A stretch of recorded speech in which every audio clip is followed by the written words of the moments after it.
ও ও ও, ওই লাইনের ধারে একজনের মইরে পইরে থাকতে দেখি স্যার। হ্যাঁ, দেখাই বুঝছি সে ট্রেনে কাটা পড়েছে। মাথাটা নাই, মাথাটা নাই। শীতের মধ্যরাতের ঘন কুয়াশা ভেদ করে তীব্র গতিতে দিক বেদিক জ্ঞান শূন্য হয়ে রেল লাইনের উপর দিয়ে প্রাণ ভয়ে তারস্বরে চিৎকার করতে করতে দৌড়চ্ছে আরপিএফ এর পুলিশ কর্মী বিক্রম মজুমদার। তার গলার স্বর চারিদিকের সেই ঘুটঘুটে অন্ধকারের আস্তরণের দেয়ালে দেয়ালে প্রতিফলিত হয়ে যেন তার কানে ফিরে আসছে। রেললাইনের পাশের সিগন্যাল পোস্টগুলোর লাল আলোগুলো ঢাকা পড়ে গেছে ঘন কুয়াশার আস্তরণের মাঝে। দূরের বস্তি এলাকা থেকে একপাল নেড়ি কুকুর তারস্বরে চেঁচিয়ে ডেকে উঠল। কয়লাখনি অঞ্চল বলে চারিদিকটা আরো যেন কালিমা লিপ্ত অন্ধকারময়। আচমকাই শক্ত কিছু একটার সাথে ধাক্কা খেয়ে রেল লাইনের পাশের খানিকটা ঢাল বেয়ে গড়িয়ে গিয়ে পড়ল কোনো একটা বেড়ার উপর। প্রচন্ড ব্যথায় আর্তনাদ করে উঠল সে। তারপর নিজেকে খানিকটা সামলে নিয়ে উঠে দাঁড়াতেই দেখতে পেল রেল লাইনের ধারে থাকা বস্তিগুলোর মধ্যে এসে পড়েছে সে। বেড়া আর প্লাস্টিকের ছাউনি দেওয়া সার বাঁধা ঘরগুলোর মধ্যে একটাতে সামান্য টিমটিমে আলোর রেখা দেখা মাত্র খানিকটা আশ্বস্ত হলো। খোঁড়াতে খোঁড়াতে সেদিকেই কোনো রকমে তড়ি ঘড়ি ছুটে গেল। সমস্ত শরীর আর ইউনিফর্মটা ধুলো আর কয়লার কালিতে লেপ্টে গিয়েছে। হাত পায়ের বেশ কয়েক জায়গায় রেল লাইনের ধারের পাথরের উপর দিয়ে দৌড়ানোর সময় কেটে ছুলে গিয়েছে। কিন্তু মৃত্যু যন্ত্রণার চেয়ে এই ঢের ভালো। যে বিভীষিকা তার পিছনে ছুটে আসছে তার হাত থেকে যে করেই হোক নিজেকে বাঁচতেই হবে। আলো জ্বলা ঘরটার বেড়ার দরজাটা ঠেলা দিতেই সশব্দে খুলে গেল সেটা।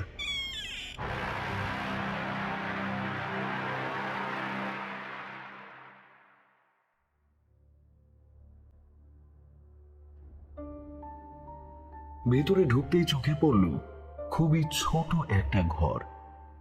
বাঁশ আর বেড়ার দেয়াল, হদ্দ ছেঁড়া মাথা ছুঁই ছুঁই প্লাস্টিকের ছাদ। সেখান থেকে তীব্র ঠান্ডা হাওয়ার সাথে কুয়াশা এসে ঢুকছে। ঘরের একদিকে একটা খাটিয়া চোখে পড়ল, তাতে কেউ একজন নিজেকে সম্পূর্ণ কম্বলে মুড়িয়ে নিয়ে শুয়ে ঘুমিয়ে আছে যেন। এক কোণায় একটা লণ্ঠন জ্বলছে ঠিকই, কিন্তু তার আলোটা কেমন যেন ঘোলাটে, অস্পষ্ট। মাটির মেঝেতে যত্রতত্র কালি ঝুলি নোংরা আবর্জনা ছড়িয়ে ছিটিয়ে পড়ে আছে। ঘরের ভিতরটায় তীব্র বোটকা মরা পচা গন্ধে ভরে আছে। মুহূর্তের জন্য গা গলিয়ে উঠল বিক্রমের, কিন্তু সেই ভয়ঙ্কর মূর্তিটার হাতে মৃত্যু যন্ত্রণা ভোগ করার চেয়ে এই যন্ত্রণা বড়ই নগণ্য। অন্তত রাতটুকু যে করেই হোক এখানে তাকে লুকিয়ে থাকতেই হবে। কথাটা চিন্তা করে বেড়ার দরজাটা ভিতর থেকে টেনে বন্ধ করে দেয় সে। পিছনে ঘুরে দাঁড়াতে খাটিয়ায় শুয়ে থাকা লোকটা বলে উঠল, কথাটা শোনা মাত্র আঁতকে ওঠে বিক্রম। ব্যাপারটা স্বাভাবিক, তবে লোকটার কণ্ঠস্বরটা কেমন যেন ভাষা ভাষা, খড়খড়ে। এমন কণ্ঠস্বর কি মানুষের কখনো হয়? হতে পারে এমন তীব্র ঠান্ডায় মানুষটার কথা বলতে গিয়ে গলাটা এমন হয়ে গেছে। ইনি কি বৃদ্ধ মানুষ নাকি মধ্যবয়স্ক? তার কণ্ঠস্বর শুনে আন্দাজ করতে পারল না বিক্রম। বৃদ্ধ হোক বা মধ্যবয়সী, তাতে আর কি যায় আসে, অন্তত মানুষ তো, এই যথেষ্ট। বিক্রম দরজার কাছে দাঁড়িয়ে প্রত্যুত্তর দিল, আশ্রয়, এই রাতটুকুর জন্য এখানে একটু আশ্রয় চাই। উত্তরটা শোনার পর লোকটার আচরণের কোনো পরিবর্তন লক্ষ্য করা গেল না। সে খাটিয়ায় যেন মরার মতো স্থির হয়ে শুয়ে রইল। ঘরের অস্পষ্ট অন্ধকারে লোকটার মুখটা অবধি বোঝার উপায় নেই। লোকটা পুনরায় সেই একই কণ্ঠস্বরে বলে উঠল, আপনি তো দেখছি রেল পুলিশ, ভীষণ ভয় পেয়েছেন বলে মনে হচ্ছে। পুলিশের আবার ভয়? আসলে বাইরে বাইরে একটা কথাগুলো বলতে গিয়েও যেন আতঙ্কে তার গলার স্বর আটকে গেল। লোকটা বলল, হ্যাঁ বুঝছি, আর ভয় নাই, আপনি নিশ্চিন্তে থাকুন। আপনার ডান দিকে দেউন বসার জায়গা করা আছে, বসুন এনে। কথাগুলো শুনে এবার বিক্রমের ভয় খানিকটা কেটে গেল। সে এগিয়ে গিয়ে দেখল ইটের উপর প্লাস্টিক পেতে বসার ব্যবস্থা করা আছে। সে বসে পড়ে বলল, আপনাকে আপনাকে অনেক ধন্যবাদ। সকাল হলে আমি চলে যাব। সে নয় যাবেন, কিন্তু আপনার সঙ্গে এমন কি হলো যে আপনার মার্শাল ইয়ার্ডের অফিস ঘরে না গিয়ে এখানে ছুটে এলেন? বিক্রম খানিকটা ধাতস্থ হওয়ার পর বলল, বলছি বলছি আমার নাম বিক্রম মজুমদার। আমার বাড়ি হাওড়ায়। দিন 15 আগে আমি এখানে পোস্টিং হয়ে এসেছি। ওদিকের ওই রেল কোয়ার্টারে থাকি। আপনি তো এখানেই থাকেন, তাই আশা করি জানেন নিশ্চয়ই এই কুলিয়ারি অঞ্চলে কয়লা মাফিয়াদের দৌরাত্ম্য কেমন। হ্যাঁ, কত চুরি হয় তার হিসেবও নেই। এখানে আসার আগে শুনেছিলাম ওই আশেপাশের খনি থেকে কয়লা তোলার পরে ছোট ছোট ট্রলিতে ন্যারো গেজ লাইন ধরে এসে মেন লাইনে মালগাড়িতে এনে তোলা হয়। তারপর মালগাড়ি সেগুলো বহন করে এনে ওই মার্শাল ইয়ার্ডে অপেক্ষা করে, আর সেখান থেকেই টনকে টন কয়লা মালগাড়িতে করে চলে যায় পশ্চিমবঙ্গের বিভিন্ন তাপবিদ্যুৎ কেন্দ্রগুলোতে। আর আর চুরিটা বেশি হয় ওই ওই ন্যারো গেজ লাইনে। এই তো এই দিন 7 হলো এখানে নাইট ডিউটিতে আছি। আমার সঙ্গে আরও 5 জন পুলিশ কর্মী আছেন। আজ মাঝরাতের কিছু সময় আগেই আমাদের মার্শাল ইয়ার্ডের অফিস ঘরে আমরা 6 জন পুলিশ কর্মী ডিউটি দিচ্ছিলাম। সে সময় অফিস ঘরে একটা লোক হুড়মুড়িয়ে এসে ঢোকে। রোগাটে ছিপছিপে তার চেহারা, তেল চিটচিটে মিশকালো গায়ের রং, এক মাথা উস্কো খুস্কো ঝাঁকড়া চুল, মুখ ভর্তি বহুদিনের না কামানো দাড়ি গো। পরনে ছিল কেবল একটা হদ্দ ছাড়া লুঙ্গি মাত্র। চেহারাটা কেমন যেন ভয়ানক তার। লোকটা কয়লা খনির কোনো মজুর ছিল বোধহয়। এমন মানুষজন অবশ্য এই অঞ্চলে হামেশাই আমার চোখে পড়েছে। অজানা কোনো একটা কিছুর প্রবল ভয়, আতঙ্কে লোকটার চোখের মনি দুটো কুটুর থেকে যেন তখন ঠিকরে বেরিয়ে আসতে চাইছিল। সে অফিস ঘরে ঢুকে আসতেই আচমকাই একটা অদ্ভুত মরা পচা গন্ধ নাকে এসে লাগলো। আমরা নাকে রুমাল চাপা দিলাম। সুনীল মুর্মু, আমাদের এক পুলিশ কর্মী, এগিয়ে গিয়ে তাকে ভৎসনা স্বরে বলল, উফ, গায়ে কি বিটকেল গন্ধ রে বাবা, নাক জ্বলে গেল। এই এই তুই কে রে? বলা নেই কওয়া নেই অফিস ঘরে ঢুকে এসেছিস। তোর তো সাহস মন্দ নয় দেখছি। বেরিয়ে যা, বেরিয়ে যা বলছি, এক্ষুনি বেরিয়ে যা। শাসানি শুনে লোকটা হাঁপাতে হাঁপাতে ভয়ার্ত চেহারায় কাকুতি মিনতি করে নিজের পিছন দিকে আঙুলের ইশারায় দেখিয়ে বলল, স্যার স্যার স্যার, আমায় তাড়াই দিবেন না স্যার, বাঁচান স্যার, আমারে বাঁচান, আমারে মাইরে ফেলবে, ওই ওই আইতাছে স্যার, আমারে বাঁচান, আমারে বাঁচান। মজাবো মানে? তোকে কে মারতে আসছে? এরপর লোকটা হঠাৎ অফিস ঘরের মেঝেতেই হাঁটু মুড়িয়ে থপ করে বসে পড়ে হাত জোড় করে সেই একই কথা বলে চলল।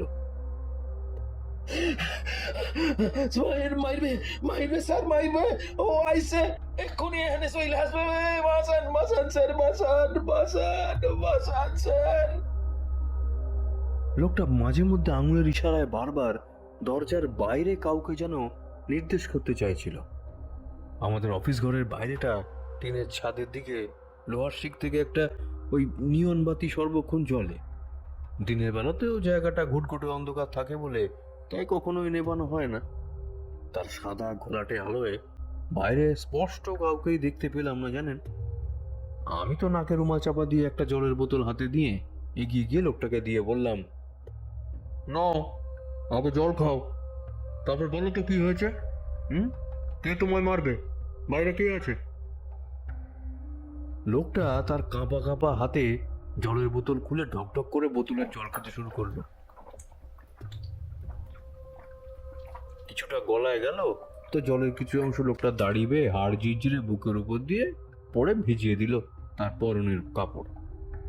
জল খাওয়া শেষ হতেই লোকটা হাতের চেটো দিয়ে মুখ মুছে খানিকটা যেন স্বস্তি পেল। তবে তার চোখে মুখের সেই আতঙ্কের ভাবভঙ্গিটা কোনো পরিবর্তন হলো না জানেন। দেখেই বুঝতে পারলাম এখনো তার আতঙ্কের রেশ কাটেনি। আমি পুনরায় তাকে জিজ্ঞাসা করলাম, কি এবার তো বলো কি হয়েছে? লোকটা ভয়ার্ত কাঁপা কাঁপা স্বরে বলল, ও ও ও, ওই লাইনের ধারে একজনের মইরে পইরে থাকতে দেখি স্যার। হ্যাঁ, দেখাই বুঝছি সে ট্রেনে কাটা পড়েছে। মাথাটা নাই, মাথাটা নাই। কথাটা শুনেই আমরা চমকে গেলাম। সে বলে কি? ঠিক কোথায় পড়ে আছে বলো তো? লোকটা পুনরায় দরজার বাইরে আঙুলের ইশারায় দেখিয়ে বলল, ওদিককার বস্তির ধারে 3 নম্বর মেন লাইনে গলা কাটা মরাটারে পইরা থাকতে দেখছি স্যার, কিন্তু মরাটা। লোকটার সম্পূর্ণ কথাটা শোনার আগেই আমরা সবাই লাশ উদ্ধার করতে যাব বলে প্রস্তুতি নিচ্ছিলাম। জানেন, সেই সময় আচমকাই লোকটা তার পরনের লুঙ্গির কোমরের ভাঁজ থেকে একটা চকচকে সোনার আংটি বের করে নিয়ে এলো। বলল, এই দেখেন স্যার, এই মডার্ন মরাটার কাছে এইটা পড়েছিল। হাতে নিয়ে দেখলাম সাদাটে অনুজ্জ্বল একখণ্ড ছোট পাথর। সেটা একে একে সবাই মিলে ভালো করে দেখতে গিয়েই সুনীল আঁতকে বলে উঠল, এটা তো হিরে। কথাটা শোনা মাত্রই আমরা সকলেই বেশ চমকে উঠেছিলাম। হ্যাঁ, কয়লার মধ্যে হিরে পাওয়াটা অস্বাভাবিক কিছু নয়। খনি থেকে অনেক সময় 2-4টে এরকম হীরকখণ্ড বেরিয়েই আসে, তবে তাকে কাটিং এবং পালিশ করবার পরে ব্যবহারের যোগ্য করে তোলা হয়। জীবনে এই প্রথমবার সেই পাথর দেখে বড়ই আশ্চর্য হয়ে গেলাম। আমার আরো এক সহকর্মী সুপ্রদীপ বলে উঠল, ও বেটা নির্ঘাত খুনি থেকে পেয়ে নিজের কাছে লুকিয়ে পালাতে গিয়ে রেলে কাটা পড়েছে, কিন্তু তোকে কে মারতে আসছে আর কেনই বা আসছে তা আমাদের কাছে ঠিক পরিষ্কার হলো না। ব্যাপার কি খুলে বল দেখি এবার। আমি আমি এখানকার কয়লা খনির একজন মজুর স্যার। বাঁকুড়ায় আমার বাড়ি, সেখানে আমার বউ আছে কাজের জন্য এখানে ওই দিককার বস্তিতে থাকি। হাই সন্ধ্যাকালে নিজের কাম সাইরা তখন সবে মাত্র ঘরে ফিরছিলাম, অমনি একজনের চিৎকার শুই না ঘর থেকে বাড়াইয়া আসলাম। দেখলাম মালগাড়ি চলে গেল। দূর থেকে দেখা মনে হইল লাইনের উপর কেউ যেন একজন পইরা রয়েছে। সুইটা গিয়ে দেখতে পেলাম তো দেখি একজনের গলা কাটা মরা লাইনের উপর সত্যি পইরা রয়েছে। তার মুন্ডুটা একেবারে আমার পায়ে আইসা টেকল। আপনাকে খবর দিব বইলা এগুতে গিয়া দেখি এই পাথরটার কাছেই পইরা রইছে। সেটারে কুড়ায় হাতে নেয়া মাত্র স্যার। কথাটা বলেই না লোকটা পুনরায় কেমন যেন আঁতকে উঠল, বুঝলেন। আমি বললাম, ভয় পেও না, বলো তুমি তখন কি দেখেছিলে? তারপর সাথেই দেখলাম মরাডার রক্ত মাখা কাটা মুন্ডুটা আমার দিকে তাকায়, খিলখিল কইরা হাসা উঠল।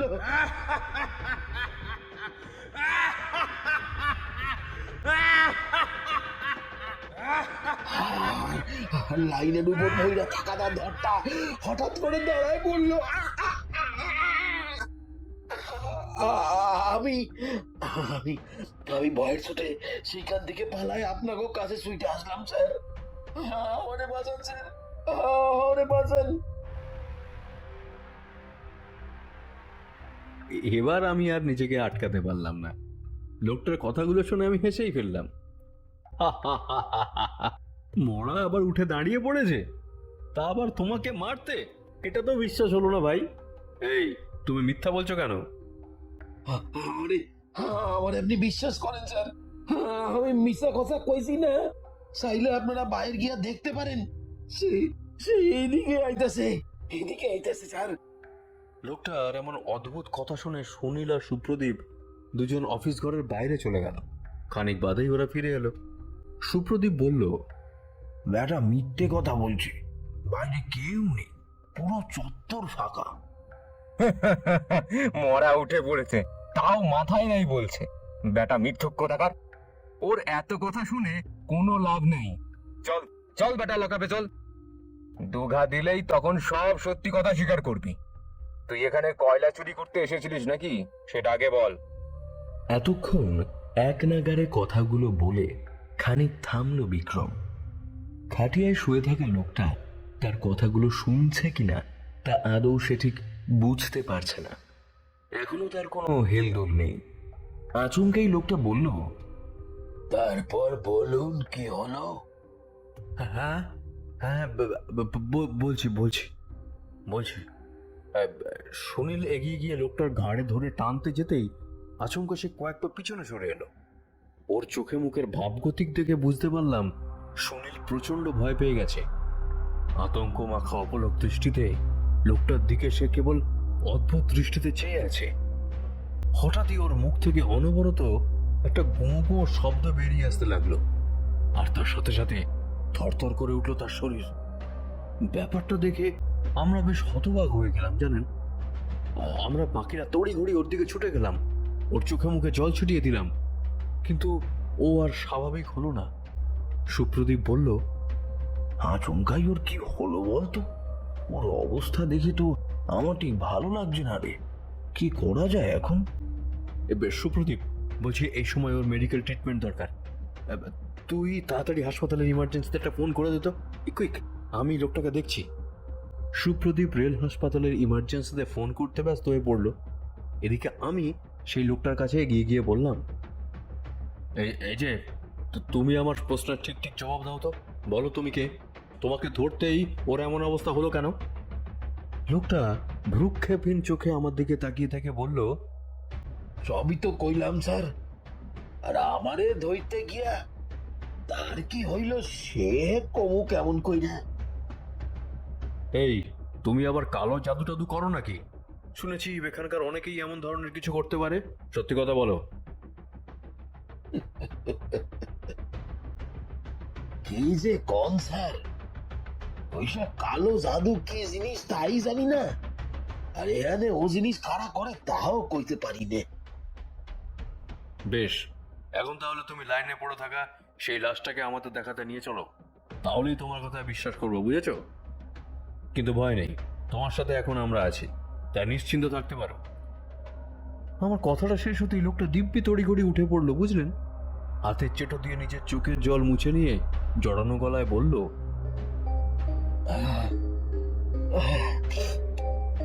আপনারা যখন আসেন তখন আমার আর ভয় কিসের? আসেন স্যার, এই আসেন আসেন। খেয়াল করলাম লোকটার যেন এতক্ষণে সমস্ত ভয় কেটে গেছে। সে সময় মনের মধ্যে অনেকগুলো প্রশ্ন জেগে উঠল আমার। লোকটার মতলবটা কি? লোকটা পাগল নয় তো? আড়ালে কোনো রকমের চক্রান্ত করে আমাদের কিছু একটার মধ্যে ফাঁসাতে চাইছে না তো? সত্যি কথা বলতে লোকটার আচার আচরণ আমি না তখন ঠিক আন্দাজ করতে পারছিলাম না। এই অঞ্চলটা খুব একটা ভালো তো নয়, কয়লা মাফিয়াদের রাজত্ব এখানে সর্বত্র। তবুও হাল ছেড়ে দিলে তো আর চলবে না, ব্যাপারটা আমাকে দেখতে যেতেই হবে। তাই আমরা জনাতিনেক পুলিশ কর্মী লোকটার পিছু নেব বলে স্থির করলাম। তার আগে অসুস্থ সুনীলকে অ্যাম্বুলেন্সে করে হাসপাতালে পাঠানোর ব্যবস্থা করা হলো। ওর সঙ্গে আমাদের দুই পুলিশ কর্মী সৌরদীপ্ত আর বিজয় ছিল। আমি বাকি দুজন সহকর্মীকে নিয়ে টর্চ হাতে বেরিয়ে পড়লাম।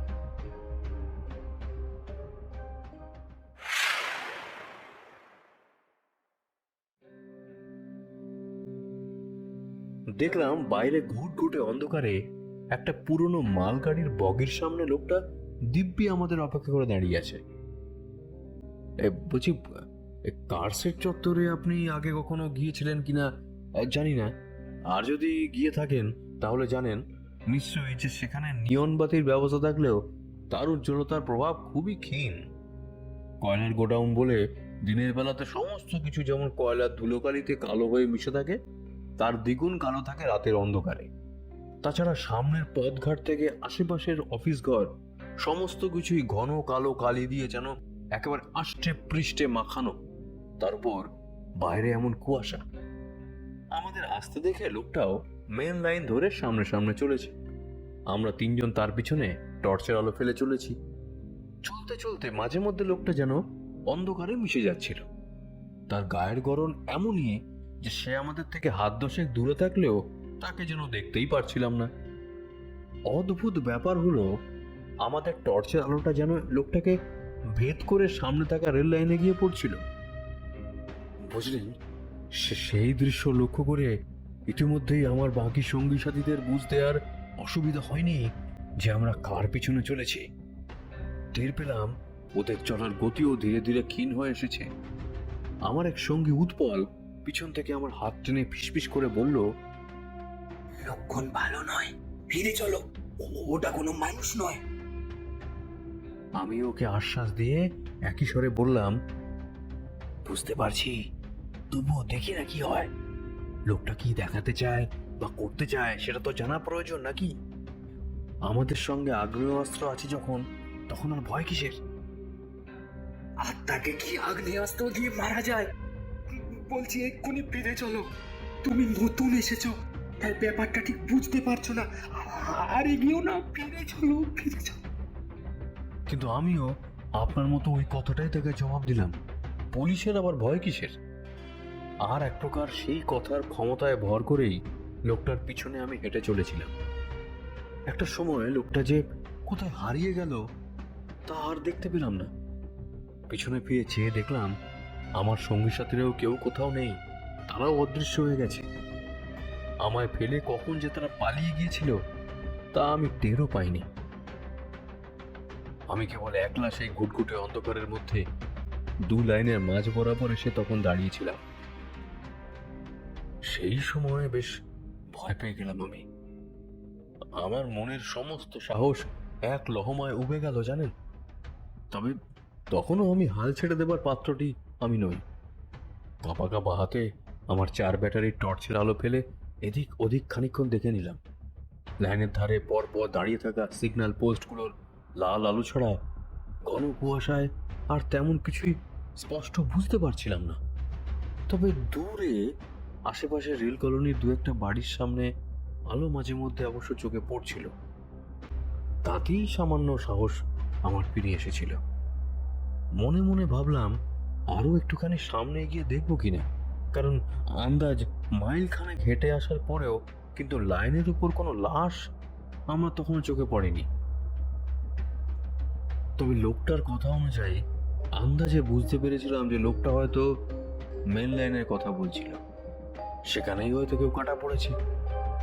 আপনি তো জানেন বোধহয় সেখানে আকছার এমন হয়েই থাকে। কথাটা ভাবতেই পিছনে ফিরে গিয়ে দুপা মাত্র এগিয়েছি। আচমকাই আমার পিছন থেকে অত্যন্ত ফ্যাসফ্যাসে কণ্ঠে সেই লোকটা আমার যেন একেবারে কানের কাছে ঘেঁষে এসে বলল, আরে সান কই সান, মরাটা তো আপনার পায়ের ধারেই পয়সা আছে।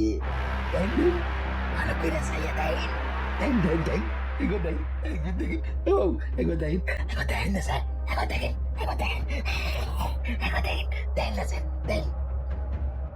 কথাটা কানে যেতেই শরীরের সমস্ত রক্ত যেন মুহূর্তের মধ্যে জমে হিম হয়ে গেল। একটা ঠান্ডা বাতাস যেন আমায় আঁকড়ে ধরল। সেই মুহূর্তে নড়াচড়ার শক্তিটাও যেন আমার শরীর থেকে কেউ যেন এক নিমিষে শুষে নিয়েছে বলে মনে হলো।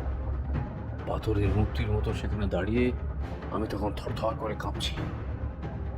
আমার আমার কণ্ঠনালী ক্রমশ যেন শুকিয়ে আড়ষ্ট হয়ে আসছিল। অনুভব করতে পারছিলাম কেউ একটা যেন আমার পিছনেই দাঁড়িয়ে আছে।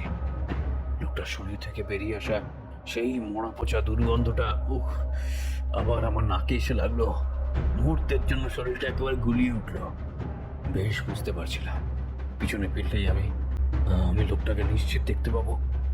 সেই মুহূর্তে হঠাৎই পুনরায় তার সেই একই ফ্যাসফ্যাসে কণ্ঠস্বর কানে ভেসে এলো। আপনার পায়ের কাছে কইলাম না স্যার।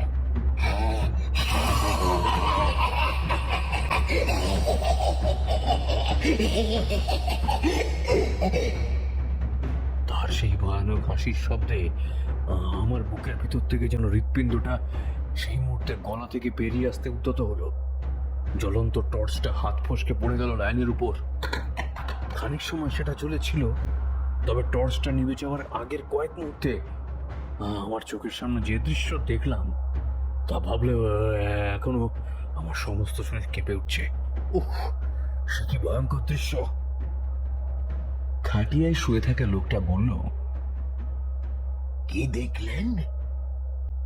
সেই গলা কাটা মরাটা? হ্যাঁ, তাই তো দেখলাম। আমার আমার একেবারে পায়ের কাছেই পড়ে আছে একটা মানুষের রক্তাক্ত কাটা মাথা। তার মুন্ডহীন দরটা পড়ে আছে রেল লাইনের পাশে পাথরের উপরে। কাটা পড়া গলার কাছের মাংসটা ফুঁড়ে ফিনকি দিয়ে তখনও বেরিয়ে আসছে টাটকা তাজা রক্তের ধারা।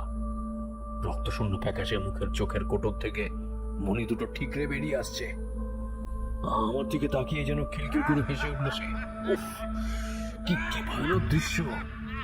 সেই মরা মানুষটার মুখটাকে আমার এক মুহূর্ত চিনতে ভুল হলো না।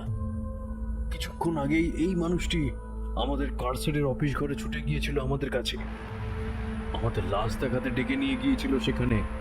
ইনি সেই একই ব্যক্তি। আর আর সে কিনা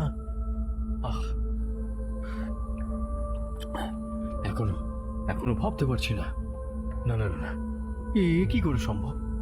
তারপরেই তো ভয়ে দিক বেদিক জ্ঞান শূন্য হয়ে ছুটতে ছুটতে এই আপনার এখানে এসে পড়েছি। কথাগুলো বলতে বলতে বিক্রম থেমে গেল।